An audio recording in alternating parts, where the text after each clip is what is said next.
Hey guys, I'm going to do some rehousing today. I've got my female wolf spider, probably my fastest spider I own, and probably the angriest little T I own, which is my Haiti Purple.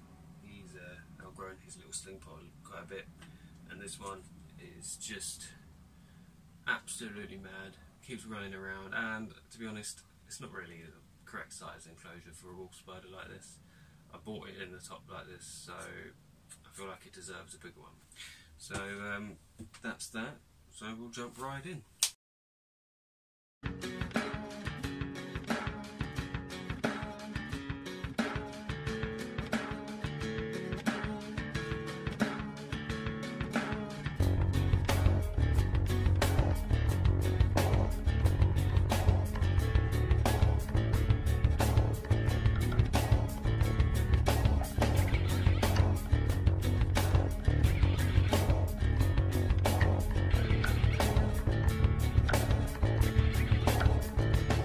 Okay, so I think we'll start off with my wolf spider, and I think I'm going to put her into this. Used to house my millipedes. I've moved my millipedes into a different enclosure now, and I've given the glass nice clean, nice and shiny, and I thought it would look quite nice. I think I'll make it this way forward so that you can see all the nice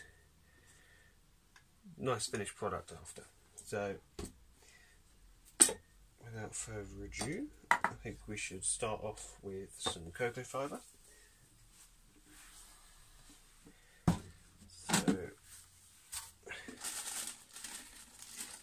I use the catch cup as a scoop for now. I'm running out of cocoa fibre. I'll have to get some more at the invert show. If you don't already know, there's an Eastern invert show coming up in Bedfordshire, September the 16th. So if you've got no plans and you like inverts, why don't you just head on down? It's a great day out, and you might find yourself a new insect or a new animal that you'd like to keep. Okay, I should think that's a substantial amount.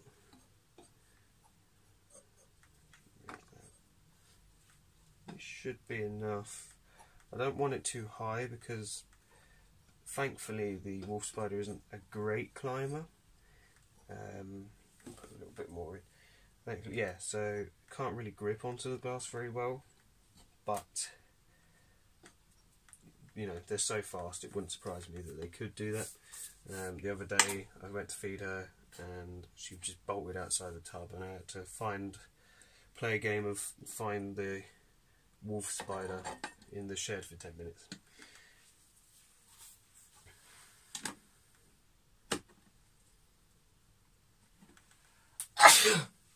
Oh God, Jesus, sorry about that. Okay, so that's the cocoa fibre done with. Put that away. Put the lid down there for a minute. Okay, so I've got some cork bark that I could pop in, some dried leaves and dried rose petals, and I've got this new thing that I got from work. It's called Twisted Hazel. It's a very old big tree, but it has all of these branches that grow in ways you couldn't imagine a branch to grow in, and I think these look awesome. And I thought these would be a nice decoration to the enclosure, so I'll find a way to incorporate some of that. I've got bigger pieces as well down here, and I think it's just amazing, all these windy branches in all different ways, and it's got a lot of lichen on it as well, so like it'd be good for lichen morph stick insects. So I might be able to use this bit as well. So I'm going to pop them aside, and we'll start decorating. I don't know how well you can see. I'll try and... There we go. Okay, I'll move you forward. Okay. Pop that there. So I need to figure out a way to make it look nice. So maybe if I just knock that down a little bit, pop that cork bark here. Has somewhere to hide if it needs to. I mean, mine's never hid. The only time it ever made itself a little den in here was just to shed skin, so yeah, I don't think it will need it, but just in case. So that's nice and deep. We add some of these in somehow.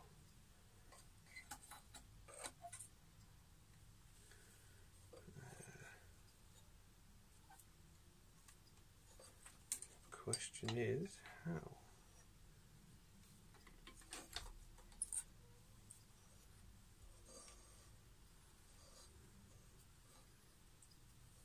It's quite cool looking. Maybe if I sprinkle just to keep it in place more than anything.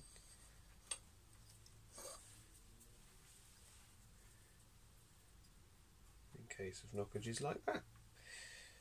A bit more.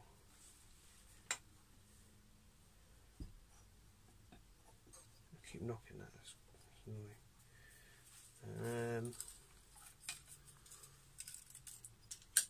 I kind of want to leave a bit of an open space for it, just to run and grab something if she feels the need to, but let's just, yeah, there we go. I'll leave it at that. Simple is always good. Okay, so we've got that, and we'll add some leaf litter as final touches, but I think that should be it really.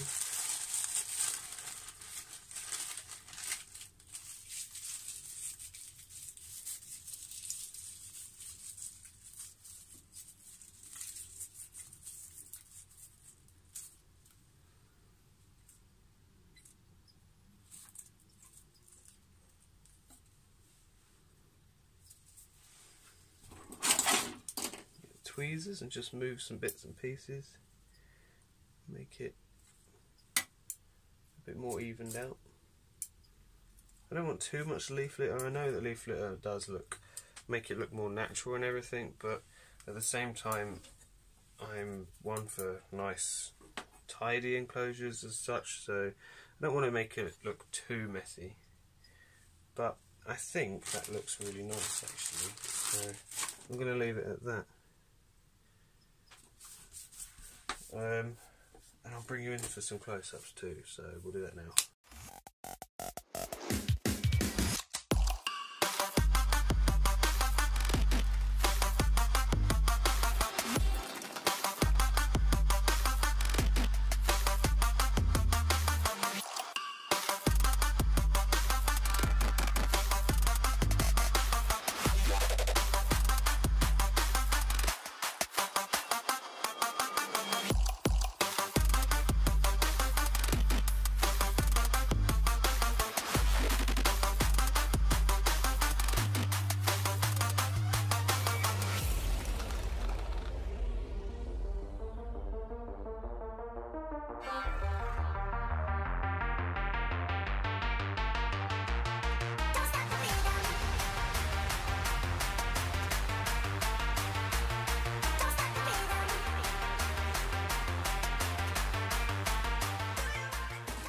Bit about you, but I'm really proud of it. So what's the next thing to do really is just to get her in, and if we're lucky, if she's not too freaked out, I'll pop a new bit of food in there for her, see if she takes it. Okay? Right. So I don't know how to go about this. I might see if she jumps first. Okay, that's handy. Alright, what I'll do then, with a bit of luck, please do the right thing. If I get her to just run down, is there something I can make it like a ramp, maybe? No, nothing to. Okay, what I'll do is this. I don't know how well you can. Oh, you can't see this at all. Oh, tripod will work. So, yeah, if I can somehow just poke her in without her panicking too much. Perfect. Perfect. Okay. See how quickly she went from like scrunched up into a ball to just on alert. So there she is in a new enclosure.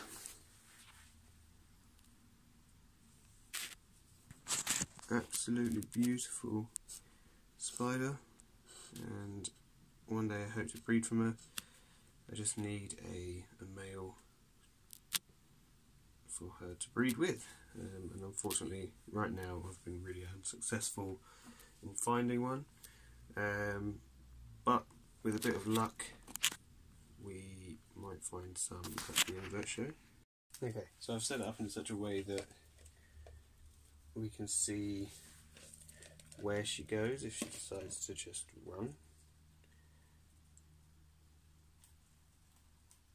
There we go. And we're going to feed her a male red runner roach. This should make for an interesting tackle, hopefully.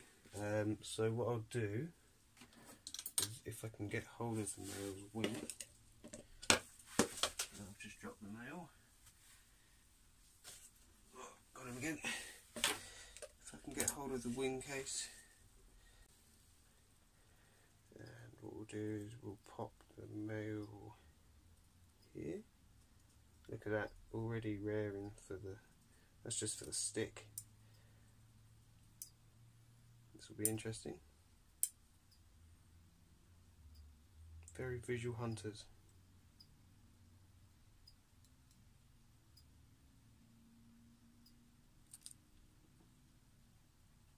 I'm not quite sure what that was.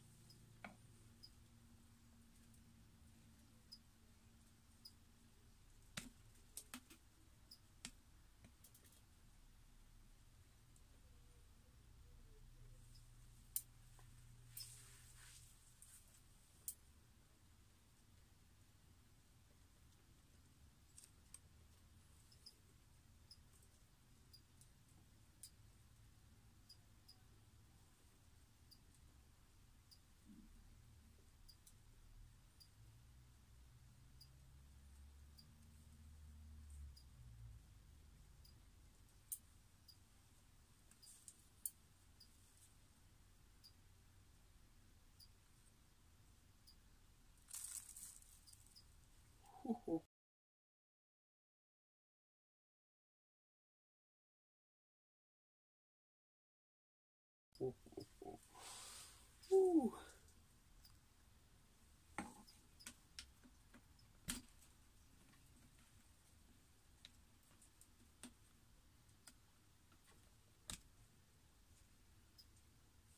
She is a good hunter.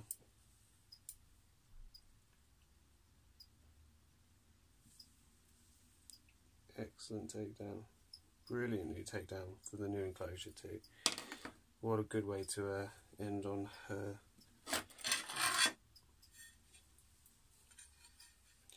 Okay, so we'll pop the glass on. Try not to freak her out too much. Like that. And here we go. New enclosure for the wonderful wolf spider. Okay, we'll move on to the Haiti purple now. Now, when I got this one, It's mainly for the adult colours that I'm getting it for, but it's only a little sling, and then obviously they get defensive and protective, especially when they're near to molting. So, and I'm not sure about this species as a general, but I'm pretty sure they're quite feisty anyway. So this is the one that's actually in my intro, rearing up with the four front legs and fangs showing. So this should be an interesting change. First things first, I think we need to fill the pot with more cocoa fibre. As you can see, I've already made ventilation holes in both lid and the side, and this is for cross ventilation.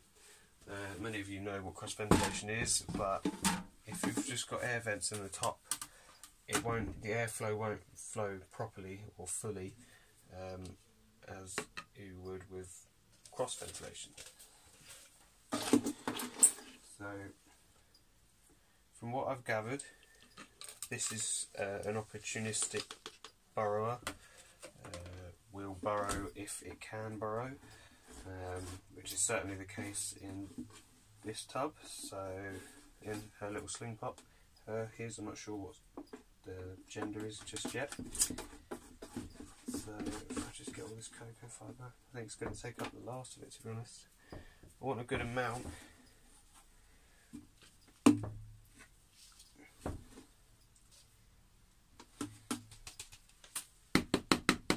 Okay, I've got a little bit left. Right, so pop that down there. So I've got this, should be good enough. What I'm going to do is actually make a starting burrow for it, so that it doesn't, hopefully it pegs it down the hole rather than at me, and two, it just gives it a bit of a head start, makes it feel a little bit more comfortable than it would normally. Okay, I think what I'm going to do next is actually just spray the ground a little bit, get a little bit moist.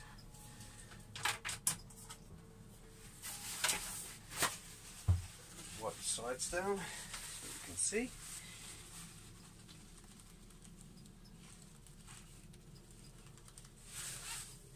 In terms of decoration, there's not going to be a great amount because obviously it's a burrower species. I haven't seen it web a great deal, so I'm not sure on the webbing side of things, but I do have these little twisty bits again, so I'll see if I can do something just to make it look a bit more interesting, and it might eventually use these sticks to its own advantage at some point.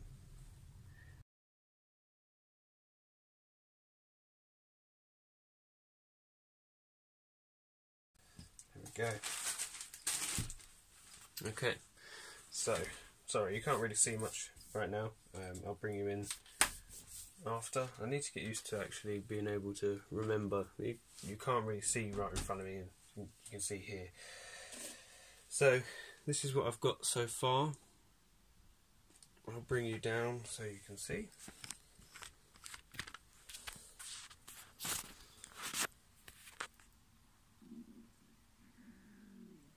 Excuse my belly, I have not been fed. I will feed myself after this video. So there's the little hole that I've started for he or she, and I've just popped some decoration bits in there just to make it look a little bit nicer.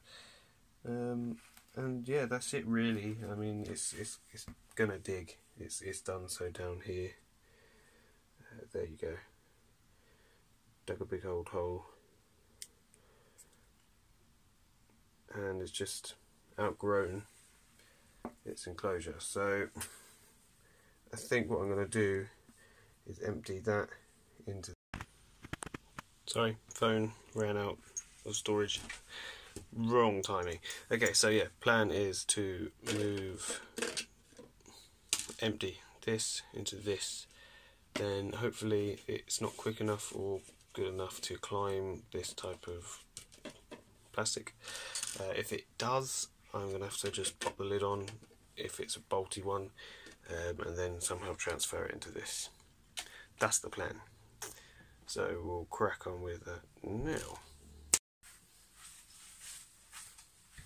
Okay, move that out of the way for now, and I can't, okay, yep, I can see it. So take the lid off. I'm just going to pop the whole thing in there and then use some tweezers to pull out.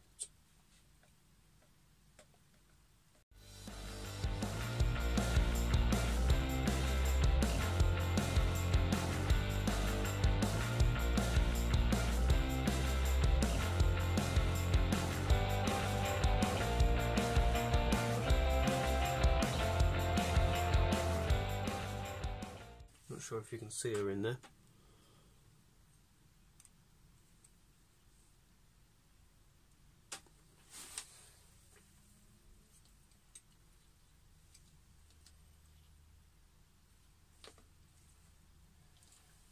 Pop that back up after.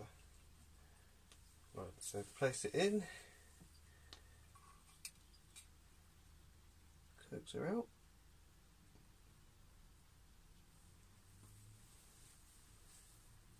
Okay, she's out. Just need her to go down.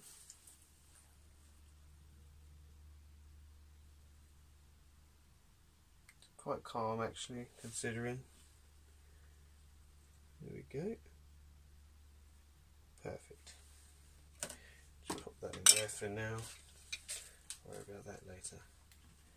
Okay, I'll bring you down so you can see her in her new enclosure. Just press this, there you go. Right, there she is. Now, she may well decide that she wants to dig a hole, say here, or in the middle, or something, and she might not use that at all, at which point I will probably just fill this up, because no doubt when I go to feed her, a cricket will just run down there, or a roach, or whoever I decide to feed, and I'll never see it again. So yeah, I think that's it for my rehousing, and we'll head to the outro. Okay guys, thank you very much for watching. I've decided to do a video outro. Normally I just do a black screen with some writing, but I'm going to try and make it a bit more personal now. So with my outros, I'm going to leave you with a random fact about an animal. It could be absolutely anything, but today's is going to be, did you know that a shrimp's heart is actually located in its head? Thought that was quite cool. Start it off, and we'll have a different one for every time I do a video from now on. So yeah, hope you enjoyed. Thanks for watching. Please hit that like button and please subscribe. I really do enjoy reading all the comments, and I reply to every single one as best I can. And yeah, other than that, have a good week. Thank you. Goodbye.